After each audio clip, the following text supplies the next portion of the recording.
আসসালামু আলাইকুম সবাইকে। আশা করি সবাই ভালো আছেন। যারা আমার পেজটি থেকে আমার বাড়ি খামার বাড়ি পেজটি থেকে আমার ভিডিওগুলো দেখেন বা দেখছেন তাদেরকে সবাইকে ধন্যবাদ জানাই। কিছুদিন আগে আমার মুরগিটাকে কুচে বসাইছিলাম 8টা ডিম দিয়ে। তো কয়েকদিন পর ডিমগুলোতে আসলে বীজ আসছে কিনা সেটা চেক করার জন্য দেখতেছিলাম। তো মুরগিটাকে নামিয়ে নিলাম।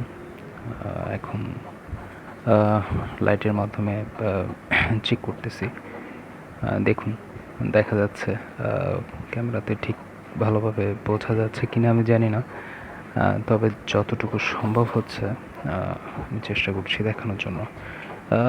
আমরা অনেকেই যারা ছোটোখাটো করে খামার করি, এভাবে চেক করে দিলে হয় কি যে আপনি আগে আগে থেকেই বুঝতে পারবেন যে কোন ডিমগুলো ভালো, কোন ডিমগুলো থেকে সুস্থ বাচ্চা ফুটে বের হবে, সেগুলা আগে থেকেই আলাদা করে রাখতে পারবেন।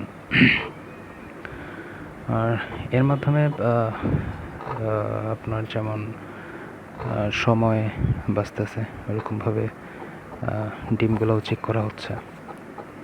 এই যে দেখুন, ডিমগুলো চেক করতেছি কোন কোন ডিমগুলোতে আছে। এই যে দেখুন, হালকাভাবে দেখা যাচ্ছে যে ডিমগুলোতে বীজ আসছে। তো আশা করি মুরগিটা সবগুলা ডিম ফুটিয়ে বাচ্চা ফোটাতে সক্ষম হবে।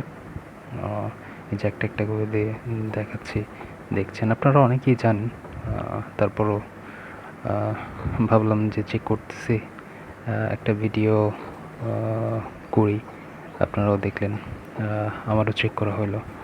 আসলে প্রত্যেকটা ডিম এভাবে চেক করে দিই আমি। মোটামুটি আলহামদুলিল্লাহ সবগুলো যে 8টা ডিম দিয়েছি সবগুলাতেই বীজ আছে। এখন মুরগিটাকে বসাই দিলাম।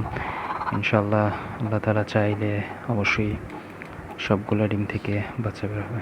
সবাই ভালো থাকবেন, সুস্থ থাকবেন এবং দোয়া করবেন। সালাম।